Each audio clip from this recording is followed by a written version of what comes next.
You're listening to London Today with Andy Uthman. If you'd like to join the conversation, you can email londontoday@cjbk.com or call 519-643-1290. Now, okay, I want to do a little test here.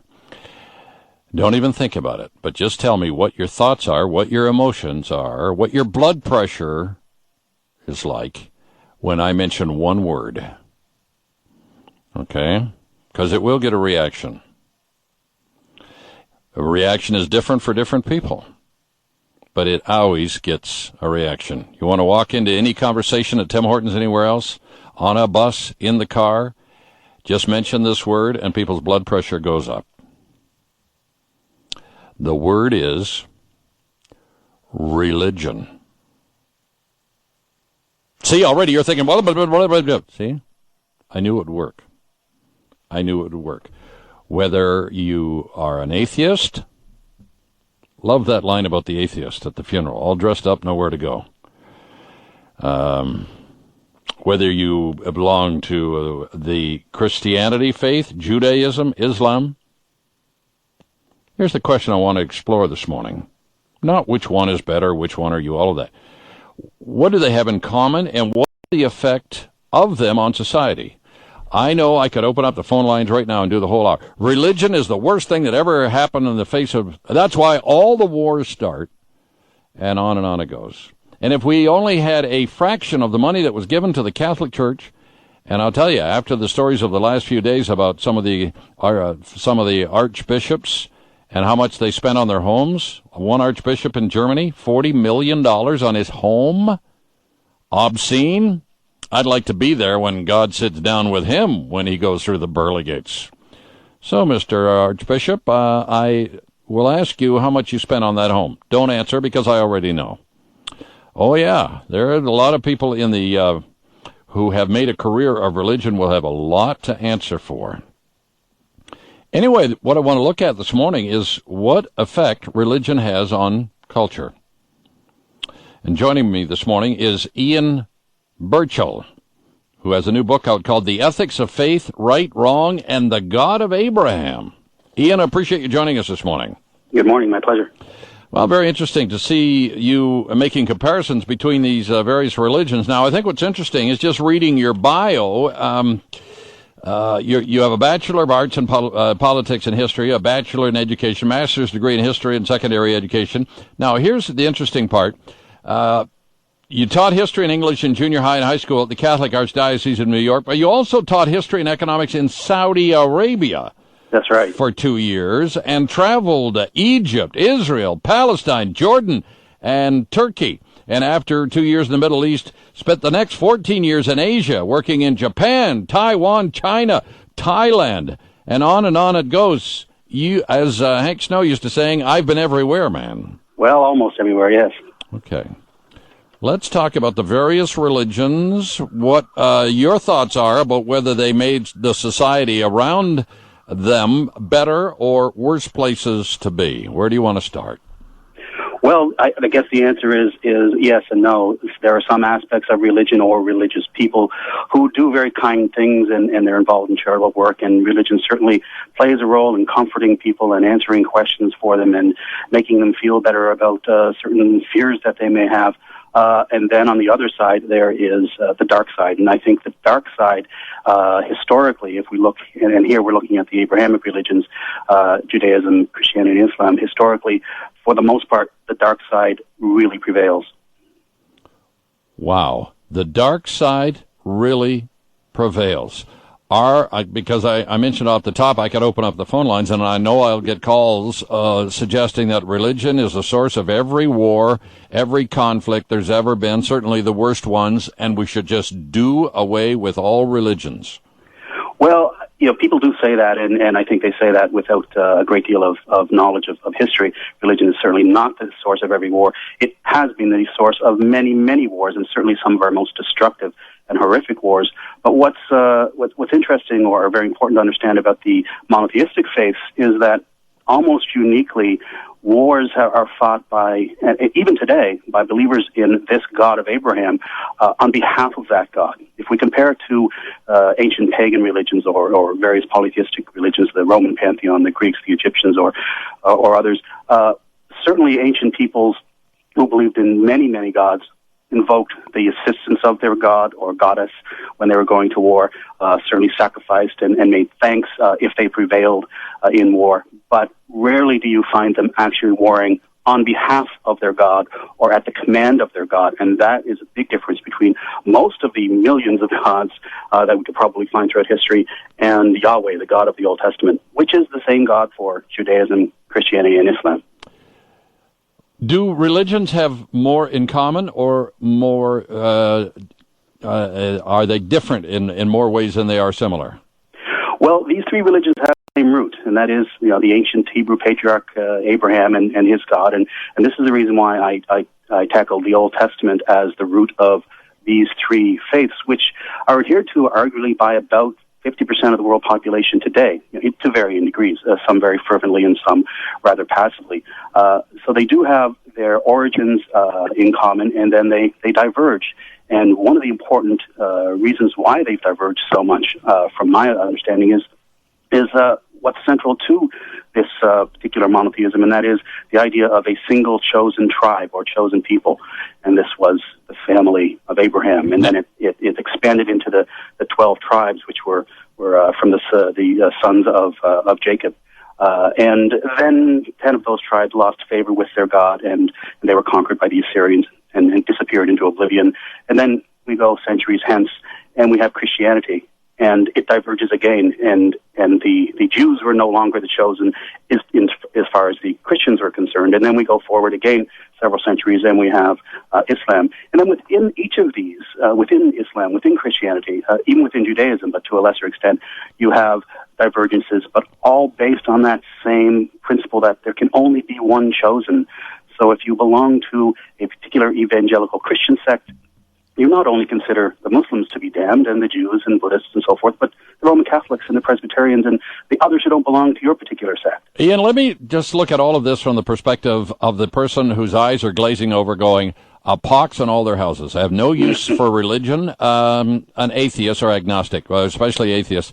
Do you see atheism as a form of religion? Certainly not. And this is something that's said all the time, and I know and am friendly with people of a variety of different faiths, and including people who call themselves agnostics, and some call themselves atheists, and so forth, and spiritual, and various different adjectives that people use. But there's really only one thing that atheists have in common, and that is a lack of belief. I've met atheists who believe all kinds of bizarre things that I think, well, that's silly, but they don't believe in this personal God. So an atheist says very simply, I don't have the evidence that this God exists. And, but here's, and let me argue with people of faith to say, well, you're also an atheist, because if you're a Roman Catholic, you do not believe in the thousands and perhaps millions of gods of the Hindu pantheon. You do not believe in the divinity of the Buddha, which, of course, many Buddhists don't believe in either. But I'll tell you, the atheists strike me as being religious because they are so passionate. I'm thinking, if they simply say there is no God, end of story, fine. But they're so passionate. They say that, but they don't do that. They don't. They call this show and they say things like, "Well, there couldn't be a God if He allows this war. You couldn't be a God if He allows all this suffering." And they're so passionate and they're so angry at God when they're atheists. Well, there are people who say that they're atheists, and being an atheist, they insist there is no God. I think, from my experience, the majority of people, and certainly a lot of the most prominent atheists that we know out there, don't say that they insist there's no God. They say that there is a very, very slight chance that there is, and if the evidence appears, then they will change their minds on that. So that's again, that's something that you can't say atheists all believe in one thing. There's a whole variety of things that they may or may not believe. Some may be highly intellectual, and some may have no idea what day of the week it is. So what was the point? I don't believe in God. Ian, what was the point of writing the book called The Ethics of Faith, Right, Wrong, and the God of Abraham?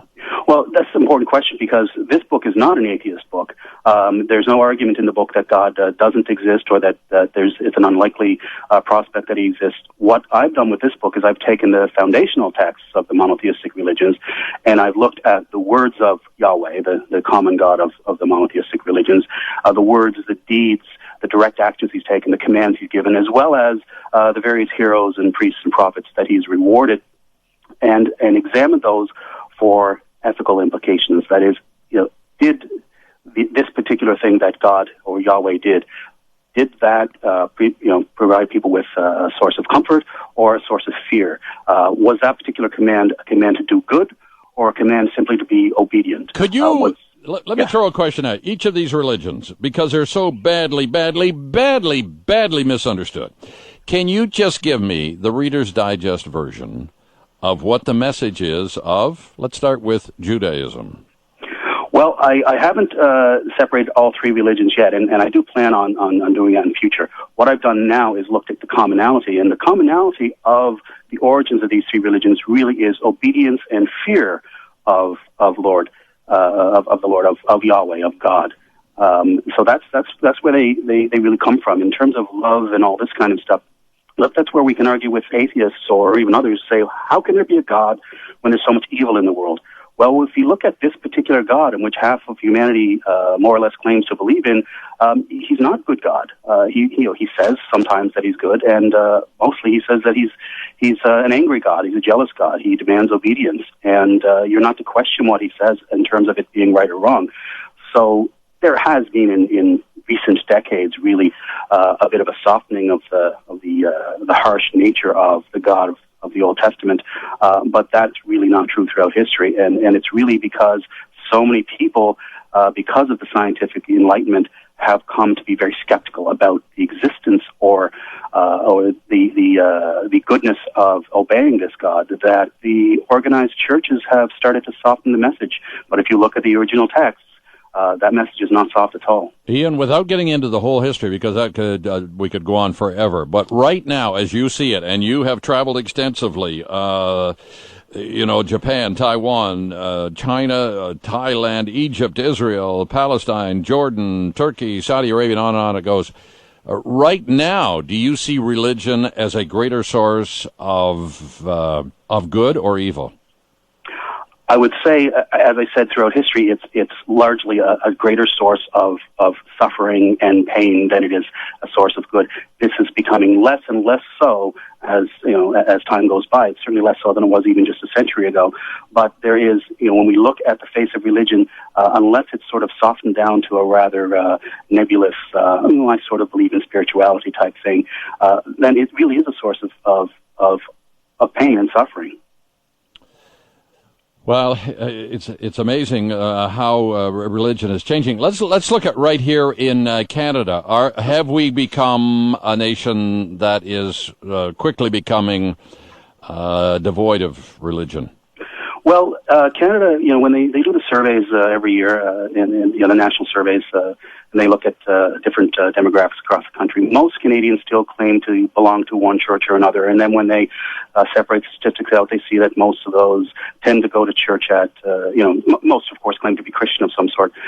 Most go to church at Christmas time or if there's a wedding or a funeral or something like that. And so their commitment to the faith is rather weak. It's more of a cultural remnant than it is any sort of strong commitment to the particular faith. I mean, if we look at the largest Christian church, the Roman Catholic Church, which is also a large church within Canada, I think when you look at surveys and whatnot, or if you just talk to individuals most Roman Catholics in this country don't obey an awful lot of the things that the Pope says they really must on divine command.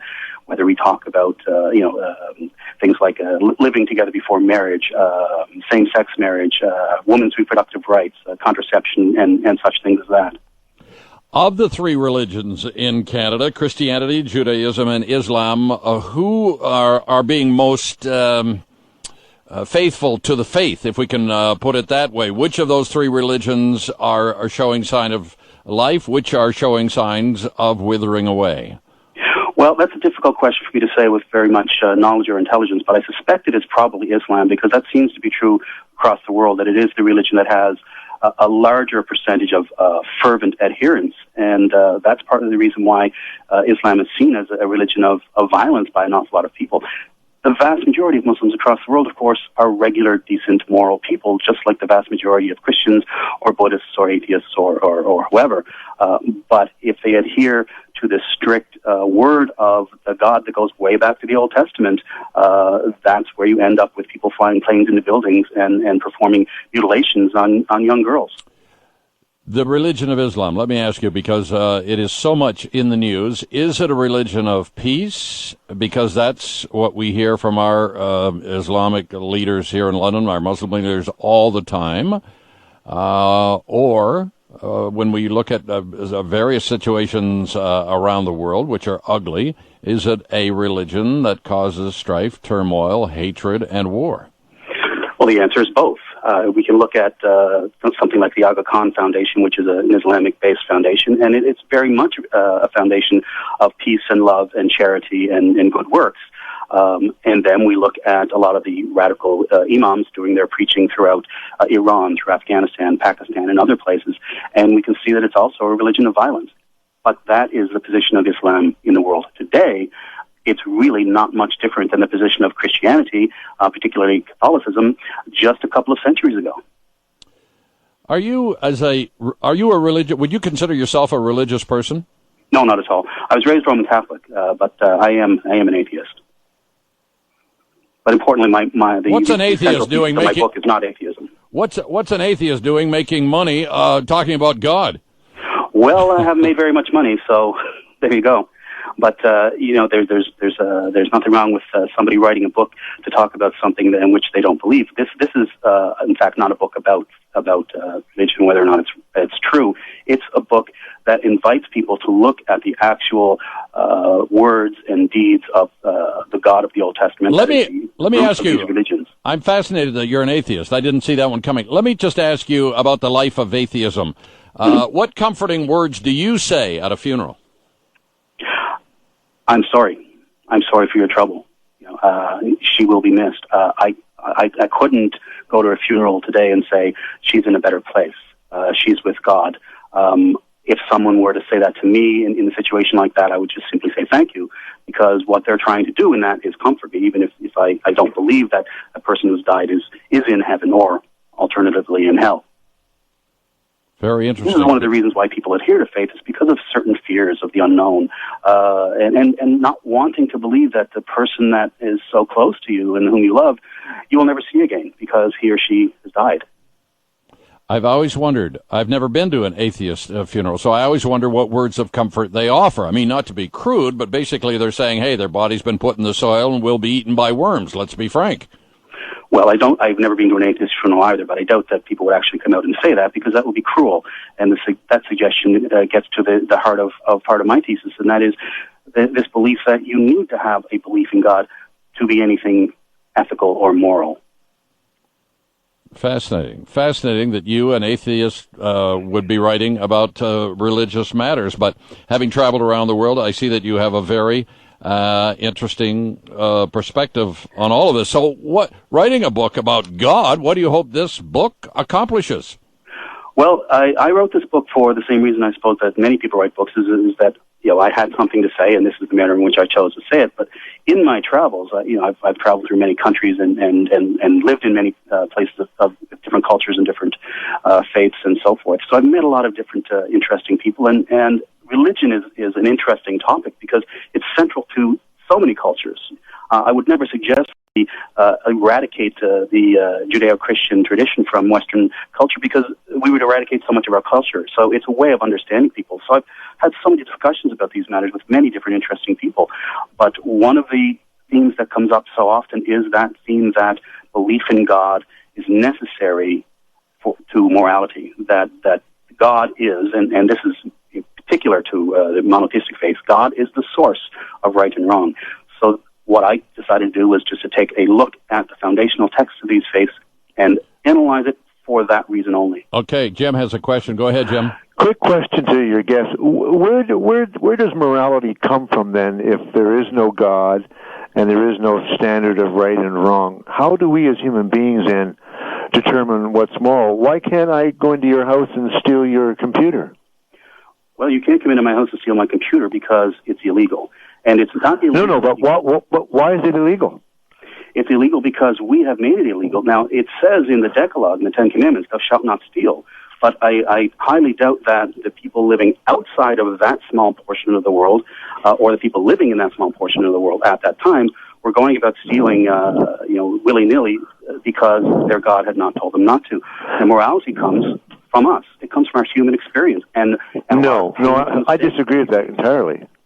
That's another thing too is you get the old covenant confused with the new covenant. We are no longer under the old covenant. We are now into the new covenant, and that's the New Testament teaching. We don't have to adhere to the old covenant teaching in the law. We're freed from the law. We're now into the new covenant, and that's where your hermeneutic, which is the study of Scripture, where you get mixed up on. God doesn't want us living in the old covenant. Well, Jesus, or the God of the Christians, don't want you living in the old covenant, perhaps. But this is something that only Christians believe in. But very importantly, and I've had this discussion many times, when people say, well, that's the old covenant, that's the Old Testament, that doesn't count anymore. It's very important to look at another central feature of Christianity, and I assume from one of your comments you're Christian, and that is, Jesus himself in the Gospels, if you believe these are true, says that he and the Father are one. He's not a prophet of God. He's not merely the Son of God. He's not a messenger of God. He is God. He is that same God of the Old Testament.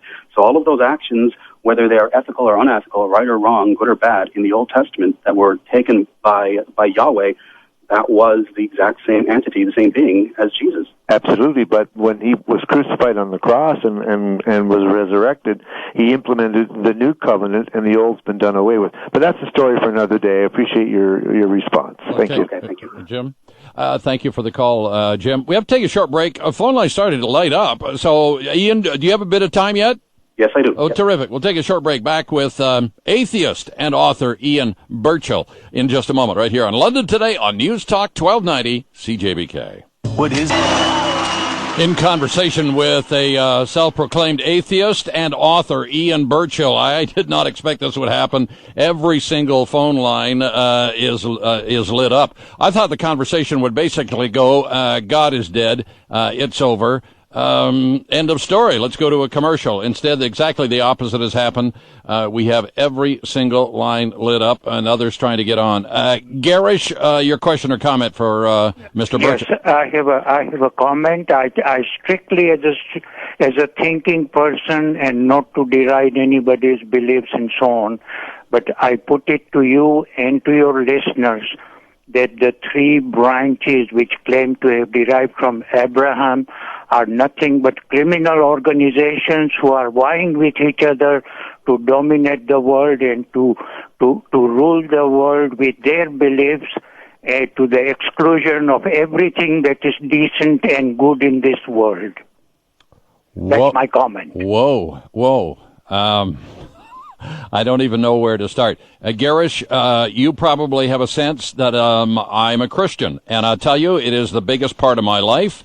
I could go on and on about how I've been blessed by my faith, and one of the aspects of the faith is some tremendous music. The Christian faith has given North America much of its wonderful music, many of its educational facilities, and on and on. But in your eyes, it's nothing but evil.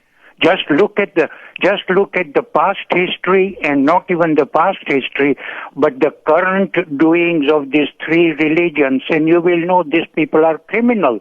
They are violent. They are virulent. They are fabricators of truth. Do you believe in charity? In charity? Charity. Giving to the poor, helping sick kids at the sick kids hospital.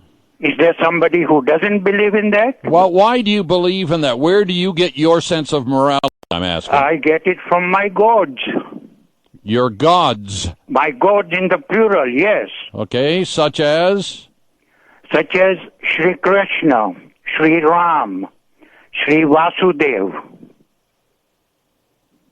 Do your gods make you happy? Do you believe in an afterlife? I couldn't be happier than this, and I believe in afterlife. Not only that, but I believe what you do today, you will suffer or enjoy in your afterlives, of which there are many to come. Okay. Where do you go after you die, Garish? Well, hopefully to my next life, depending upon what I've been doing during this life.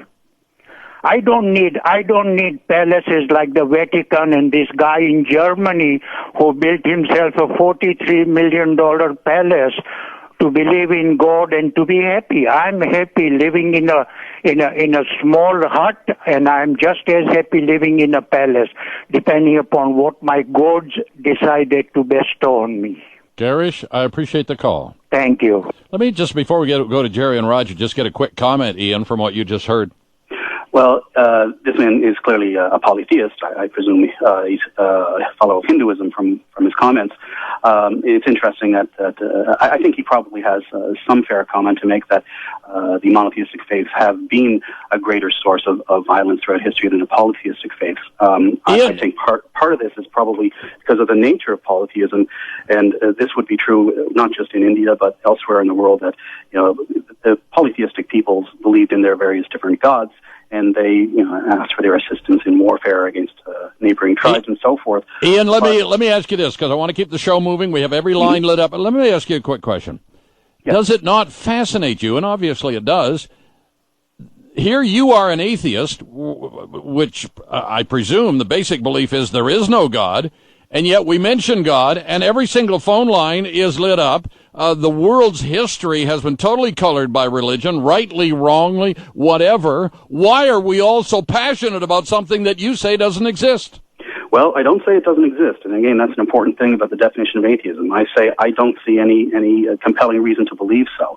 I don't see any compelling reason to believe in leprechauns, but if you present me with one, then I will believe. But religions have their origins in our desire, our need to understand things. They are religion is proto-scientific.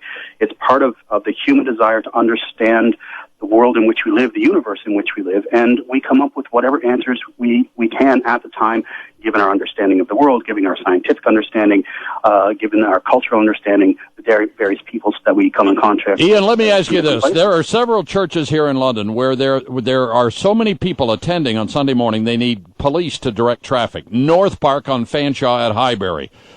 Forest City Community Church on Bostwick Road near Lambeth. They literally have a police officer directing traffic.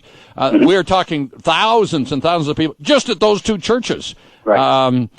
Gateway Community on Sarnia Road, and I can go on and on. We have a number of churches thriving. Are those people all nuts? Well, I presume you're talking about Christian churches, is that right? That's right. Well, if we take that large number of people in London attending these Christian churches on Sundays, I can find an equally large or larger number of people attending Hindu ceremonies in various places. Well, exactly, but that just boasts. But that just hang on, Ian. People are wrong. Ian, I'm just asking the question. I'm not just trying to promote Christianity. I'm saying Hindu, Islam, Judaism. I mean, are these people all nuts? But you have been given an epiphany, and you, in your wisdom, say there is no God. Well, again, I don't say there is no God. I say I don't see compelling evidence. But no, I don't think these people are all nuts. But there is these are cultural remnants that we have, the faith, and there are strong, and I can't make them in this short period of time. But Richard Dawkins does a very good job. Strong evolutionary reasons why people would have believed in. Sure. Let me ask you this question: do you ever pray? No. Have you ever had a sick child? Have you ever had a sick relative? Have you ever had someone seriously injured in a car crash? What do you as an atheist do when someone like that is fighting for life in the hospital? Do you just hope? Yes, I do. My own sister was comatose for about 2 months a few years ago in hospital in Nova Scotia, and I flew home to visit and was told by the doctor she was almost certainly going to die, and I wept and I hoped. And I held my mother, who prayed. She's a believer in Roman Catholicism, but when she did survive. She survived through a tremendous amount of work and talent and expertise, and on the part of a very, very dedicated medical team. Back to the phone, Sam. Go ahead. Oh, hi, Ian. Thanks for taking my call. I like to know your view about the current and the past wars And in relation to the religion, my personal view is that most of the wars which are being fought today or in the past, including World War I, World War II, or even prior wars, had nothing to do with religion, because I think they were all economic wars, and they will continue even future wars with China or Russia or whatever. And I believe that the religion might be just to comfort people. And it may not have anything to do with Christianity or Islam or Hinduism or Judaism or whatever. What is your view? What is the major cause of wars in relation to the religions? What is your research? What has it shown? Thank you. Thank you, Sam. I appreciate the call. Well, I think the caller makes some good points. For example, religion is certainly a source of comfort for a lot of people. It's just not a source of comfort for me and for many, many other people as well. In terms of religion and war, he's quite correct that it's not the source of all wars. Religion has been the source of many wars. Okay, I want to move on. I want to move on. Jerry, go ahead, Jerry. Yes, good morning. I just had a quick question for the gentleman there. I'm a proud practicing Roman Catholic, and I wanted to ask the gentleman if he, number one, if he was a practicing Catholic when he was an adult, and if so, what happened and why did he change? I can understand someone going from one religion to another, but being so diametrically different to go from believing in a supreme being to thinking they're the only ones, and their self is the only destiny. I got a question, and I'd like him to answer that, please. Go ahead, Ian. The answer is, I was raised as a Roman Catholic as a child, and I can't tell you the exact date when I started to say, well, I don't think I believe in any of this stuff, but it was certainly when I was quite young. But this brings an interesting point, is that the caller, as well as the vast majority of people who believe in Roman Catholicism or any version of Christianity or other religions, came to believe that as children. There are people who go from having no faith to gaining faith as adults, but it's a very, very small percentage. If we were to do an experiment, and of course we can't do such an experiment, it would be unethical to take a certain batch of children and raise them with no faith and a certain batch of children and raise them with faith. Okay. See who switches when they're adults. Go ahead, Jerry. Well, I don't know, maybe I missed his answer, but I'd put forth the question again. If he was a Catholic, then what changed? When did it change? I mean, if Mr. Birch is directed to being an atheist, what happened? Why did he change? Great question, Jerry. A great question. Go ahead, Ian. Nothing happened. There was no Damascene moment. There was no epiphany. There was no oppression by the Catholic Church or something horrific happened to me, and I left that faith. I simply, as I matured, I no longer believed in the fairy tales that I've been told as a child. Okay, Ian, let me ask you this before we get to Sandra and Roger. Are there moments in the dead of night when you think, what if I'm wrong? What if there's a God who created all this, and he's looking down and saying, Ian, see the light? I have those thoughts in the brightness of the daylight sometimes too. What if I'm wrong? I very well could be wrong. There could be a God, and that God might be the God of Abraham, or that God might actually be So let me jump in and suggest you're not an atheist at all, but an agnostic, just somebody who wonders. It could be right, it could be. Isn't that the difference between an atheist and an agnostic? No, it's rather an esoteric argument, I suppose, to say an atheist or agnostic. I say I don't know if there's a God. That's very true. But we get the callers all the time. We get the callers all the time. They go, I'm an atheist, and damn it, there's no God. And they get very passionate about it. Whereas we get others who are in the middle, and they're agnostics, and they're saying, I'm not sure, and I'm wrestling with it. Well, let's go to Sandra. Sandra, thanks for waiting. Thank you. I first want to say morality comes from the will to survive. It also comes from faith, but people are moral because they don't want somebody to clobber them. They don't become promiscuous because they don't want venereal diseases.